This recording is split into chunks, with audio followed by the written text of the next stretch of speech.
आपको इंग्लिश पढ़ने के 3 नियम लिखवा दिए हैं।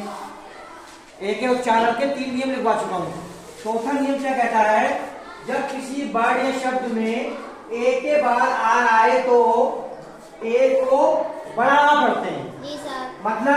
मतलब क्या था, मैंने आपको बताया था कि छोटे आ के लिए ए लगाते हैं जी सर। और बड़े आ के लिए डबल इवट लगाते हैं। जी सर। मगर हमारा नियम ये कह रहा है यदि ए के बाद आर आ जाए तो इस ए को छोटे आ पढ़ने के स्थान पर बड़ा आ पढ़ेंगे। जी सर। आगे बात, जी सर।